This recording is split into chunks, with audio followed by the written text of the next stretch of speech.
This is a very interesting narration. He said 5 signs of the Day of Judgment have passed.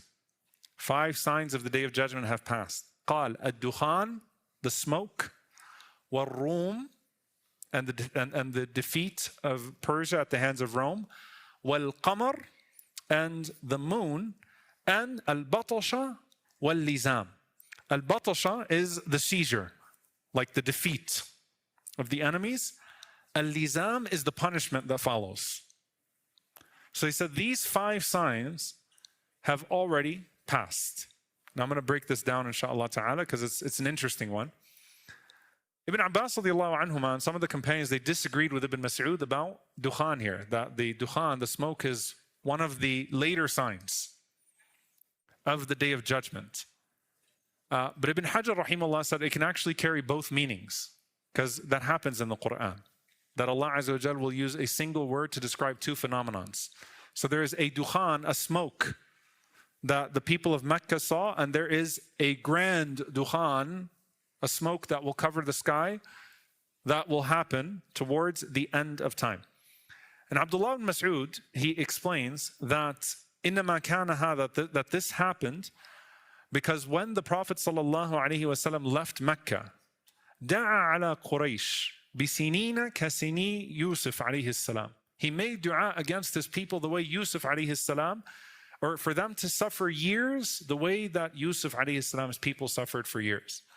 فَأَصَابَهُمْ قَحْتٌ وَجَهْدٌ حَتَّى أَكَلُوا الْعِظَامِ. And so they were struck by drought and severe hardship. And this is, by the way, true of the history of Mecca. And subhanAllah, poetic justice. What did they have to do? They had to eat bones in Mecca, which was the exact conditions that they inflicted on the Prophet ﷺ and the Muslims in the boycott. So those of you that are watching what happened to Gaza, wallahi, divine justice will come to those that did it to them. Right? It will come to those that did it to them. Wa'ad Allah, the promise of Allah subhanahu wa ta'ala. So they're in Mecca and they were eating idam, they were eating bones.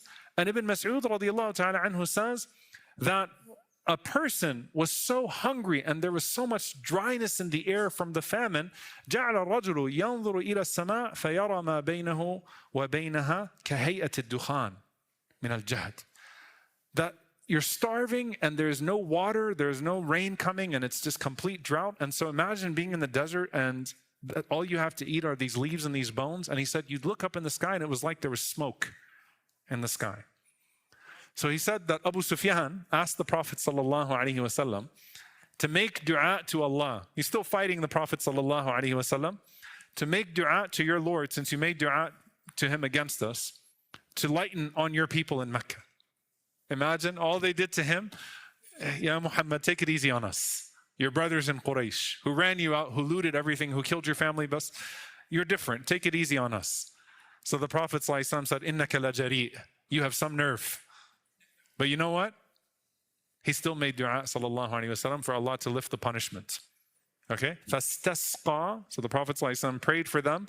فَسُقُوا. And so rain came upon them. And Allah says, إِنَّكُمْ عَائِدُونَ. You will go back to your state. What does that mean? As soon as Mecca was good again, as soon as the drought finished, as soon as they got everything back, they went right back to their kufr and they're deciding that they're going to end the Prophet ﷺ and we have to go and fight them, right? And so Allah subhanahu wa ta'ala mentions the day that نَبْطِشُ الْبَطَشَةَ الْكُبْرَى إِنَّا مُنْتَقِمُونَ. And so then wait for the day that we will seize you. Verily we will take our revenge on you. Ibn Mas'ud radiallahu ta'ala anhu says that is the day of Badr. That is the day. So he says al-Batasha is actually the day of Badr.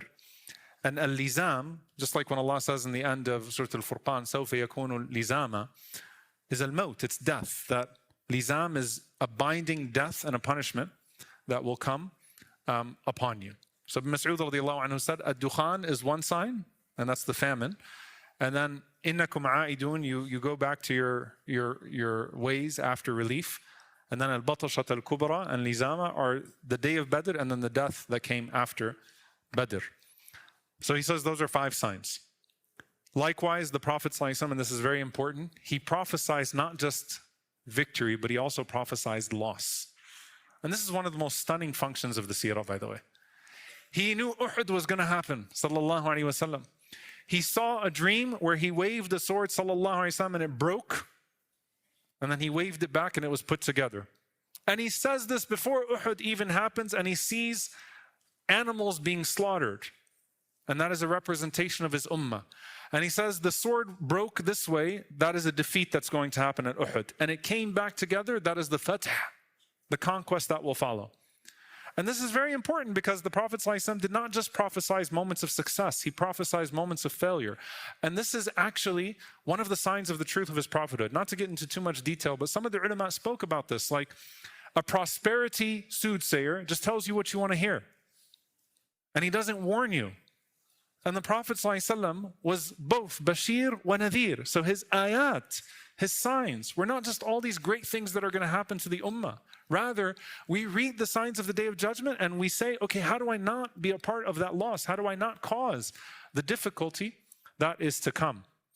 You also have the Day of Tabuk, the Tabuk, where the Prophet ﷺ said to the companions, it was a completely calm night, قال ستهب عليكم الليلة ريح شديدة, that this, like a tornado is about to come. He's forecasting, the night is calm, he's saying a strong wind is about to come. And he said, sallallahu alaihi wasallam, so fasten your camels tight and shelter yourselves, don't stand outside. And Abu Humayd, who is the narrator of this, he says that one man basically stood up, he didn't take the Prophet ﷺ's advice, and this huge like hurricane or tornado-like wind came upon us, and he said that man was picked up and by that wind and basically thrown into the mountain.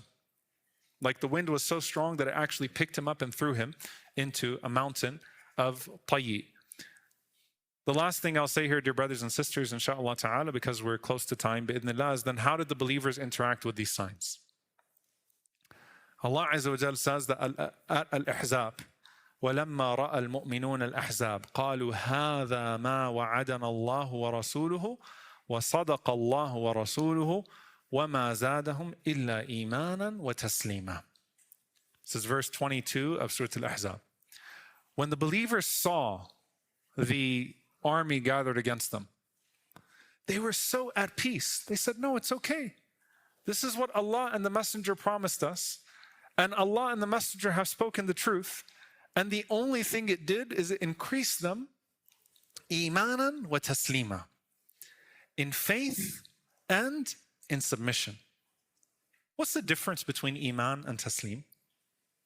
Allah Azza wa Jalla also mentions in Surah An-Nisa, أَفَلَا وَرَبِّكَ لَا يُؤْمِنُونَ حَتَّى يُحَكِّمُوكَ فِي مَا شَجَرَ بَيْنَهُمْ ثُمَّ لَا يَجِدُوا فِي أَنفُسِهِمْ حَرَجًا مِمَّا قَضَيْتَ وَيُسَلِّمُوا تَسْلِيمًا. Taslima is like the last phase. What's the difference? Iman is to affirm the truth. Taslim is to submit to it, to yield to it. Right? So it's that your reality, you're not just accepting the promise, you're actually yielding to the process of that promise. Oh, we're good. Alhamdulillah, no matter what they put in front of us, Allah and the Messenger already told us this would happen. And so it's important for us as Muslims, when we see the signs of the Day of Judgment that unfolded in the past, and those predictions of the Prophet ﷺ that came true, to be reminded that the Prophet ﷺ's promise was true. It was a true promise. Therefore, everything that Allah and the Messenger have promised is true and will come to be. I'll end with these few narrations, inshaAllah ta'ala. One of the things that happened after the death of the Prophet ﷺ is the Sahaba would remind each other of the bishara, the glad tidings of the Prophet ﷺ in the form of those signs of the Day of Judgment. And those things help them see through every single moment of history. And so remember the Prophet ﷺ in the Hijrah, right? And he gets caught by Suraqa ibn Malik. And Suraqa is the bounty hunter. And the Prophet ﷺ says, how will it be, O Suraqa, when you're holding the golden bracelets of Kisra, the most powerful man in the world, when you're holding them in your hands? Like the Prophet ﷺ is a fugitive. He doesn't have power over a single locality at that point. He's pursued. And he's saying to the man who caught him, one day you're going to hold the bracelets of Kisra. And what happened? In the time of Umar ibn Khattab radiallahu anhu, they defeated the Persians. And Umar radiallahu anhu said, Suraqa, come here. Imagine Sahaba when Suraqa held those golden bracelets. two most expensive bracelets in the world, right? The golden bracelets of Kisra. They use this, subhanAllah, for the different moments, even on a very personal level.